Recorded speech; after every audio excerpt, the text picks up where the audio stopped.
Vraiment? Alors, que préférez-vous, le divorce ou la prise en charge d'un proche? Celui qui m'a placé devant ce choix extrême est mon mari, dans la 15e année de notre mariage. Pendant de nombreuses années, il m'a méprisé et exploité. À 43 ans, avec de faibles perspectives de remariage, il ne s'attend probablement pas à ce que je choisisse le divorce. Il m'impose ce choix cruel en toute connaissance de cause. J'ai soupiré doucement, pour que mon mari ne l'entende pas. Toute l'affection que j'ai pu avoir pour lui a déjà disparu de mon cœur. Et il ne sait toujours pas que je ne serai troublée par rien, même si nous divorcions. Tout en observant le sourire désagréable de mon mari, j'ai pris une profonde inspiration. Puis, pour libérer la rancœur accumulée depuis longtemps, je l'ai regardé attentivement. Je m'appelle Joyce Hill. J'ai eu 43 ans ce printemps. Mon mariage avec Salomon est né d'une histoire d'amour, et 15 ans ont passé. Notre rencontre a commencé lorsque Salomon m'a abordé dans le bar que je fréquentais. Ce bar est tellement caché que je ne m'attendais pas à y trouver quelqu'un d'aussi jeune et charmant que vous l'entendez. Voulez-vous boire un verre ensemble?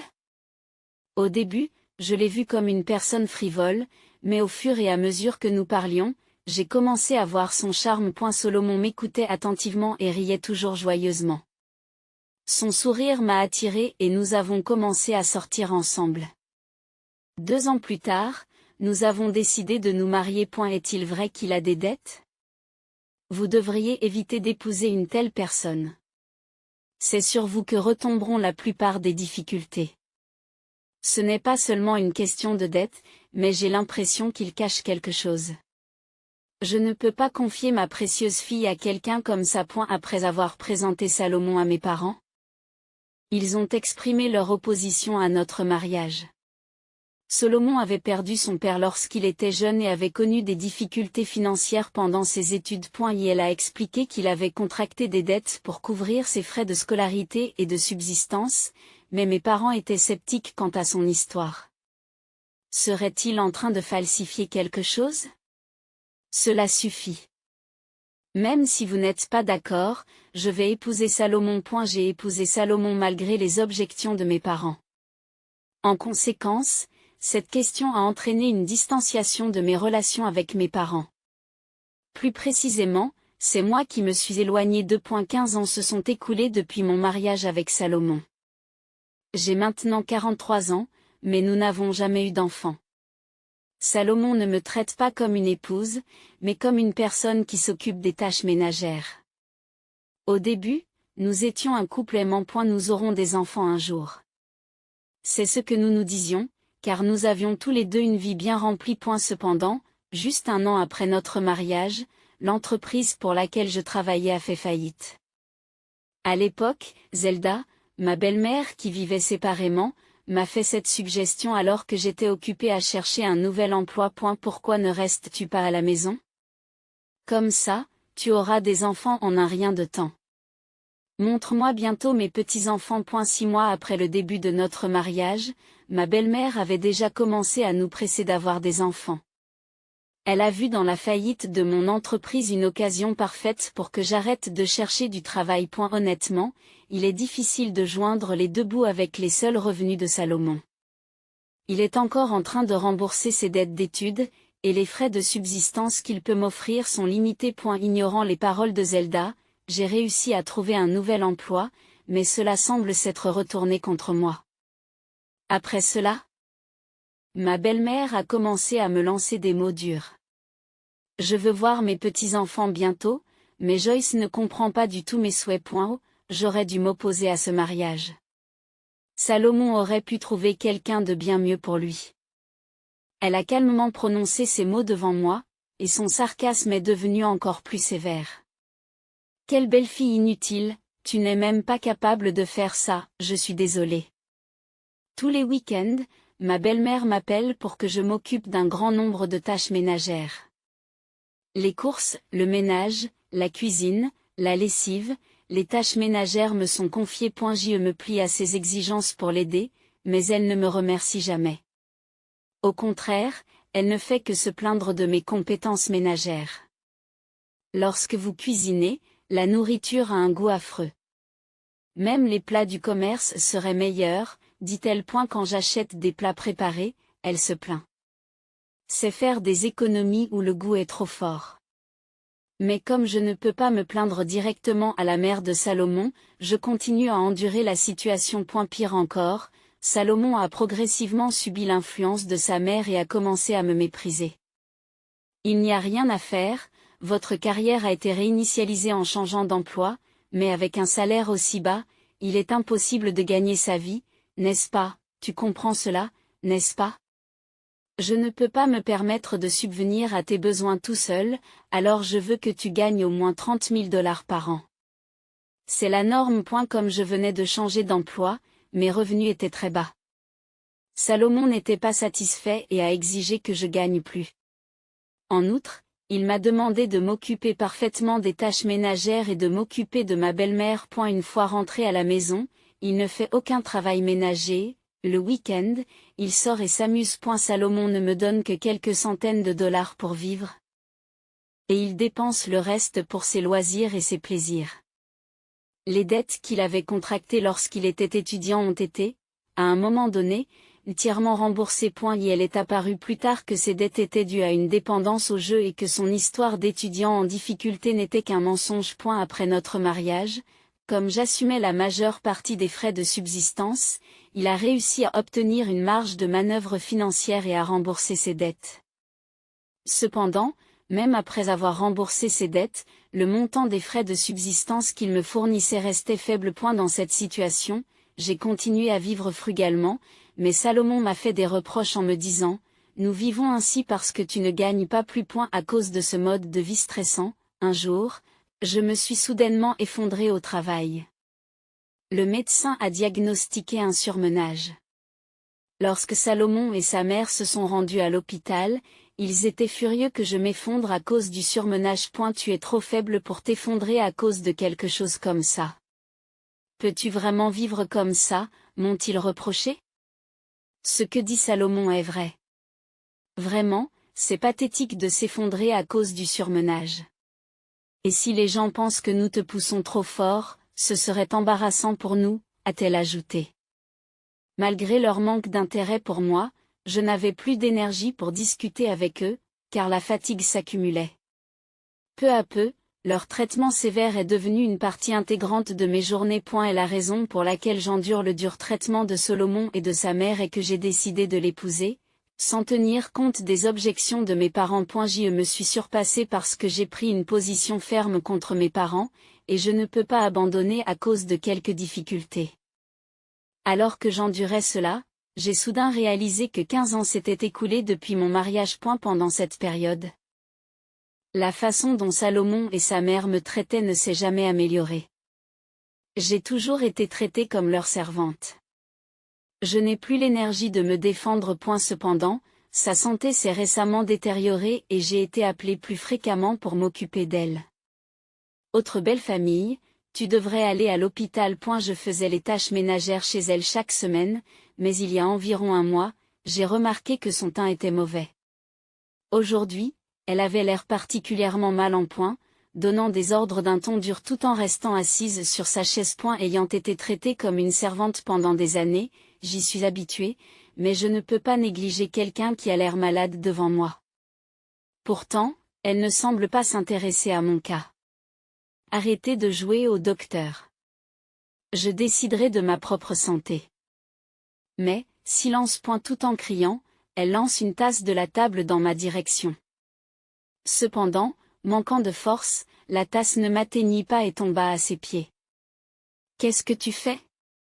Ramasse cette tasse et nettoie-la. Semblant vouloir s'éloigner rapidement de moi, elle se leva en titubant de sa chaise et passa dans la pièce voisine. J'ai essuyé en silence le contenu de la tasse qui était tombée par terre.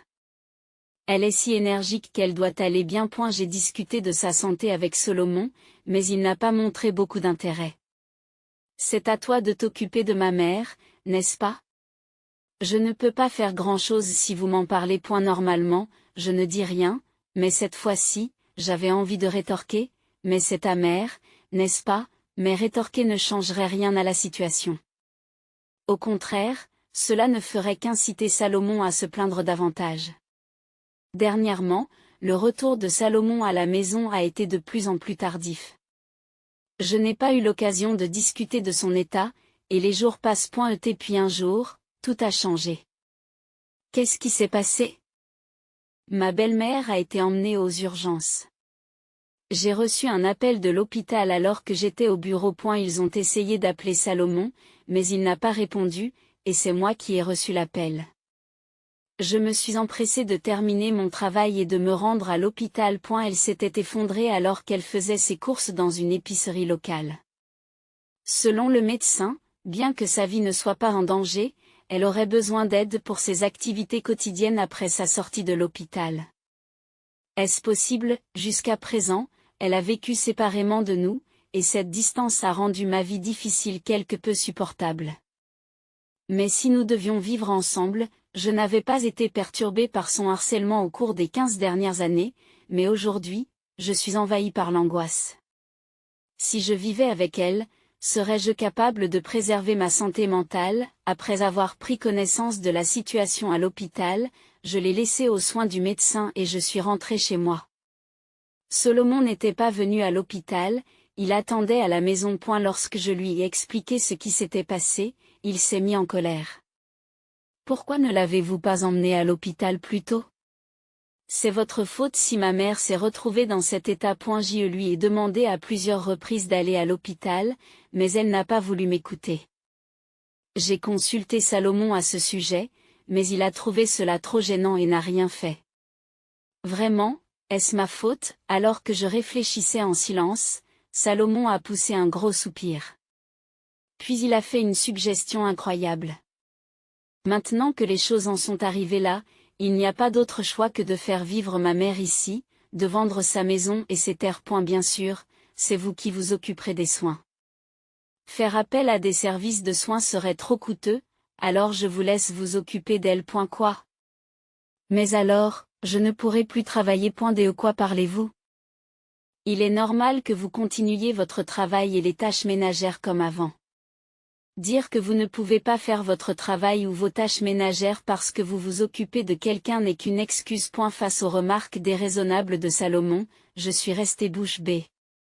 Pense-t-il vraiment que je peux m'occuper des soins, du travail et des tâches ménagères toute seule? C'est impossible. À ces mots sortis à l'improviste, Salomon a réagi, hein? Si nous devons prendre soin de ta mère ici, nous devons partager les responsabilités du ménage et des soins.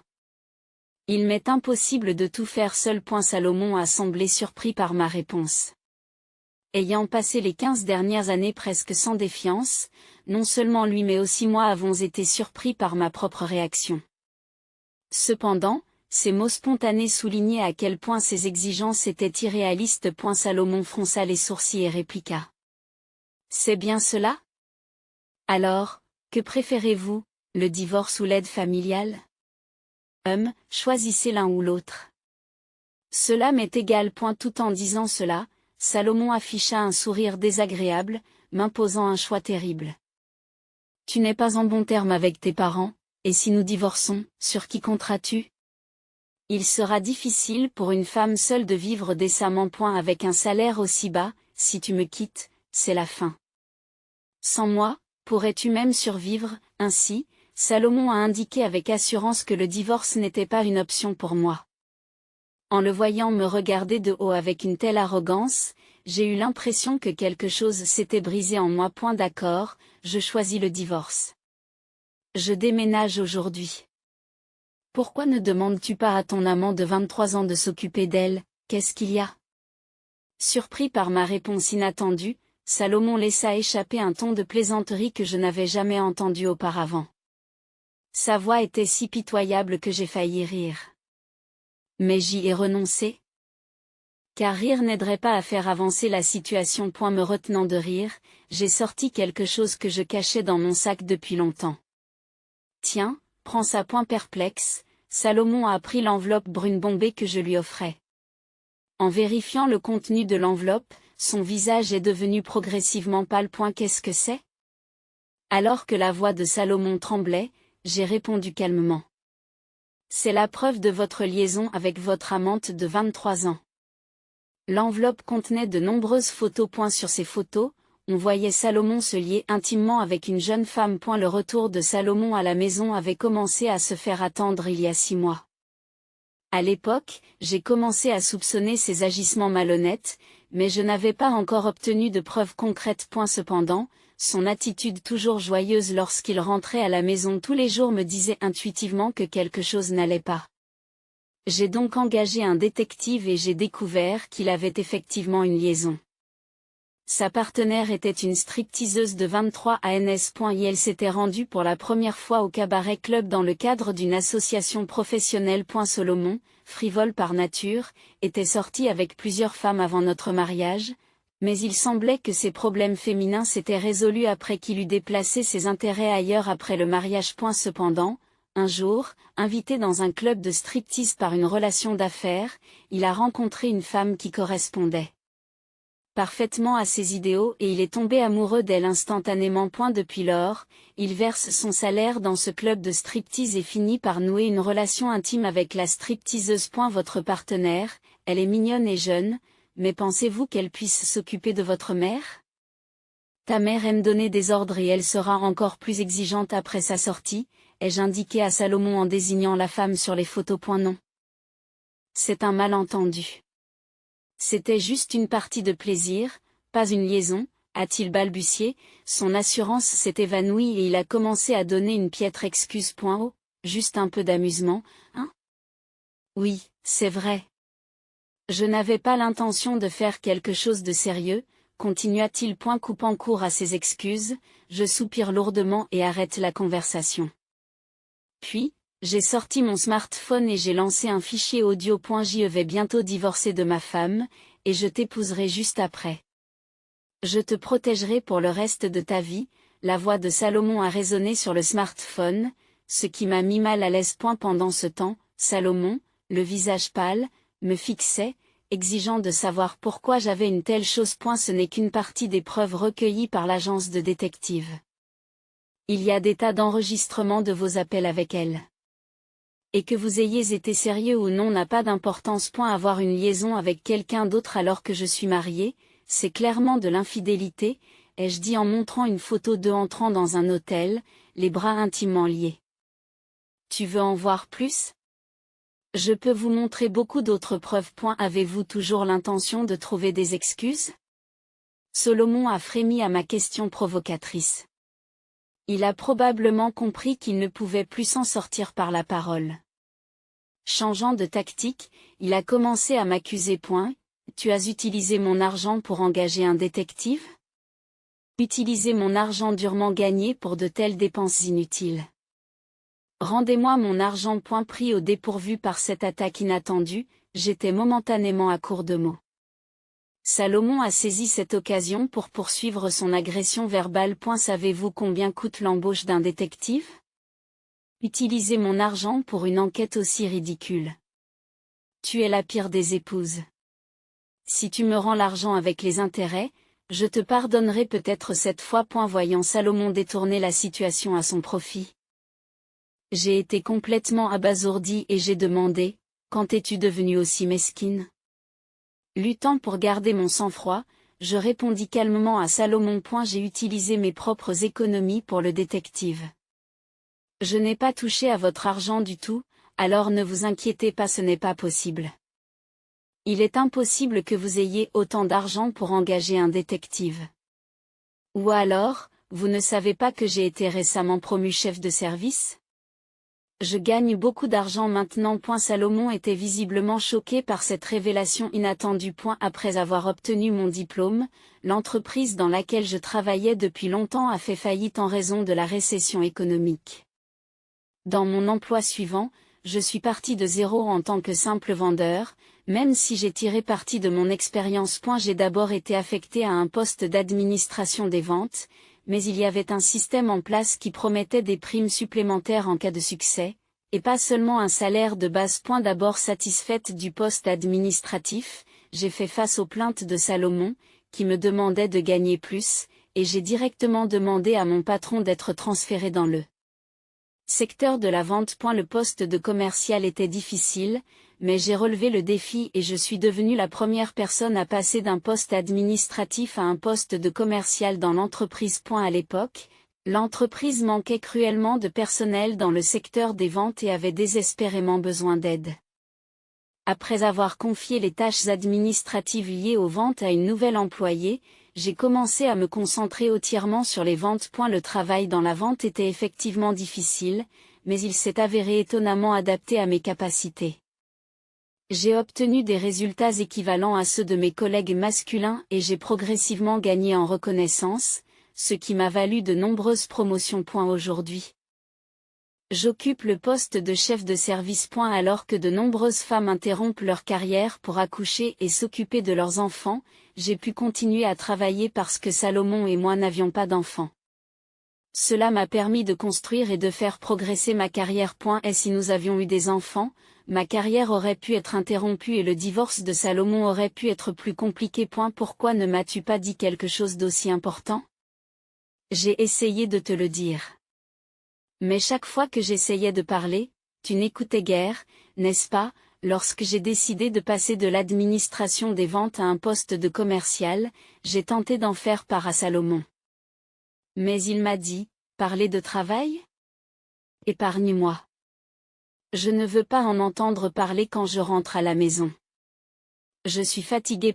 Sur ce, il n'a jamais écouté la fin de mon histoire. À chaque promotion, j'ai essayé à nouveau de raconter Salomon, mais il n'a jamais semblé vouloir m'écouter. Malgré ses demandes constantes pour que je gagne plus, il ne s'intéressait pas vraiment au type de travail que je faisais ni à ce que je gagnais réellement. L'hiver dernier, lorsque j'ai vu le montant de la prime que j'avais reçue de l'entreprise, une idée m'a traversé l'esprit. Si je touche une telle somme d'argent, je pourrais vivre confortablement à mon compte. Je n'avais jamais pensé à cela auparavant, mais à ce moment-là, cela m'est venu naturellement. Peut-être avais-je nourri une certaine insatisfaction à l'égard de ma situation pendant longtemps. J'avais épousé Salomon malgré la forte opposition de mes parents, me disant que je devais surmonter toutes les difficultés pour rester avec lui. Cependant, même avec une telle détermination, il y a des limites à ce que l'on peut supporter. Après 15 ans de mariage, j'ai finalement atteint cette limite. À la suite de cette prise de conscience, j'ai décidé de divorcer et d'engager un détective à cette fin. Bien que j'aie soupçonné le comportement malhonnête de Salomon, je n'avais encore pris aucune mesure concrète. Jusqu'à présent, je n'avais pas envisagé le divorce comme une option, me persuadant que je devais rester avec Salomon, même si c'était difficile. Cependant, dès que j'ai décidé de divorcer, je suis passé à l'action. J'ai finalement obtenu la preuve de la liaison et je suis maintenant en train de confronter Salomon. Salomon ne m'a pas traité sur un pied d'égalité. Pour lui, je n'étais qu'un outil commode, régulièrement rabaissé et traité comme un serviteur. Avant notre mariage, il était gentil et m'écoutait. Cependant, à un moment donné, il s'est transformé en une personne froide. Je ne l'avais peut-être pas remarqué auparavant, mais Salomon a peut-être toujours été comme ça. Qui voudrait rester avec une telle personne? Normalement, c'est impossible. C'est pourquoi j'ai choisi le divorce. Je ne veux absolument pas m'occuper d'une belle-mère qui ne m'a jamais estimé depuis le début. Même si on me proposait de l'argent, je refuserais. Après son effondrement, le corps de ma belle-mère est devenu fragile, mais son esprit est resté vif. Si je devais m'occuper d'elle à la maison après sa sortie de l'hôpital, il est certain qu'elle me traiterait davantage comme une servante qu'auparavant. J'envisagerais de m'occuper d'elle si elle me respectait et m'appréciait, mais attendre une telle attitude de sa part n'est pas réaliste. Lorsque Salomon m'a demandé avec assurance de choisir entre l'aide familiale et le divorce, ma décision était déjà prise. Je dois te dire que je gagne plus que toi. Qu'est-ce que tu veux dire? Bien que tu n'aies pas contribué de manière substantielle à nos frais de subsistance, le fait que tu n'aies jamais remis en question notre mode de vie montre à quel point tu es inconsciente. Et si tu as pu manger tous les jours? C'est parce que je gagnais de l'argent. Il semble que tu ne comprennes toujours pas, mais c'est toi qui aurais des problèmes si nous divorcions. Salomon, qui m'a toujours regardé de haut, est manifestement contrarié d'apprendre que je gagne plus. Son visage devient rouge, Ses lèvres se serrent et il tremble de colère en me regardant fixement. Alors que je le regarde avec incrédulité, il sort quelque chose d'inattendu. D'accord, j'ai compris. Je veux divorcer d'une femme aussi arrogante que toi. En échange, tu me donnes la moitié de tes économies. Le partage des biens, ça existe. Sa bêtise me fait lever les yeux au ciel de frustration. Mais je retourne rapidement mon regard vers lui et lui assène un nouveau coup d'une voix froide. Si tu veux réclamer le partage des biens, il faut que tu parles à mon avocat. Qu'est-ce qu'il y a? Un avocat, cela vous étonne? J'ai déjà engagé un avocat pour s'occuper du partage des biens. Si Salomon avait dit qu'il s'occuperait lui-même des soins de sa mère, j'aurais reconsidéré le divorce et mis l'avocat en attente. À l'origine, j'avais l'intention de ne pas tenir compte de l'infidélité de Salomon et de traverser cette période difficile ensemble. Je ne m'attendais pas à ce qu'il me fasse une telle proposition, mais c'est ainsi que les choses se sont passées. Salomon s'est clairement troublé dès qu'il a entendu le mot avocat. Un avocat, c'est ça. N'est-ce pas quelque chose dont nous pouvons nous occuper nous-mêmes? Ce n'est pas la peine d'aller aussi loin. Tu ne m'as jamais écouté correctement et tu m'as toujours ignoré. C'est pourquoi je pense qu'il est impossible pour nous de résoudre ce problème seuls. De plus, je veux que tu assumes la responsabilité de tout ce qui s'est passé, et l'intervention d'un professionnel est le meilleur moyen d'y parvenir. Salomon regarde autour de lui avec anxiété, le visage pâle. Vous pensiez vraiment que vous n'aviez rien fait de mal? À cette question, le visage de Salomon s'est encore plus déformé. Il m'avait rabaissé et traité comme une servante, mais il ne s'attendait apparemment pas à subir de telles représailles. Ces actions égoïstes m'ont fait regretter de l'avoir épousé et m'ont fait regretter mes propres choix. Ensuite, je commencerai à faire mes valises. Tu t'occuperas du reste. Alors que je disais cela et commençais à partir, Salomon tendit soudain la main et attrapa l'ourlet de mes vêtements. Attendez. Lâchez-moi. Je n'ai pas d'argent. J'ai froncé les sourcils devant la confession soudaine de Salomon. J'ai été obsédé par la stripteaseuse et je lui ai acheté beaucoup d'articles de marque pour attirer son attention. À cause de cela, je n'ai presque plus d'économie. C'est pourquoi je n'ai pas d'argent à te donner. Récemment, j'ai même emprunté un peu de la pension de ma mère. C'est incroyable. Vous avez utilisé la pension de votre propre mère. C'était la première fois que j'en entendais parler, mais cela ressemblait à ce que ferait Salomon. Une idée m'a soudain traversé l'esprit. Vous n'aviez jamais parlé de vivre ensemble auparavant, mais dès que votre mère est tombée malade, vous l'avez suggéré. Pas vraiment pour elle, mais pour votre propre intérêt, n'est-ce pas? Essayez-vous de vendre sa maison et son terrain pour obtenir de l'argent? À mes mots, Salomon détourna maladroitement le regard. La nausée m'envahit en sachant que mon mari pouvait agir de manière aussi calculatrice. Vous êtes vraiment méprisable de faire de telles choses pour votre propre profit. Ta mère m'a traité de façon horrible, mais je suis désolé qu'elle ait un tel fils. Cependant, même si j'éprouve un peu de sympathie, je ne suis pas prêt à lui pardonner toutes ses actions passées. J'ai serré la main de Salomon et j'ai déclaré froidement. Peu importe que vos économies soient épuisées. Si nécessaire, je ferai saisir votre salaire pour couvrir les frais. J'ai un avocat spécialisé dans les divorces qui a de l'expérience dans ce domaine. Attendez, s'il vous plaît, reconsidérez votre décision. Je vous en supplie. C'est impossible. Quelle que soit la fermeté de mon refus, Salomon ne montrait aucun signe d'abandon facile. Il s'est agenouillé comme s'il expiait un grave péché, implorant désespérément le pardon.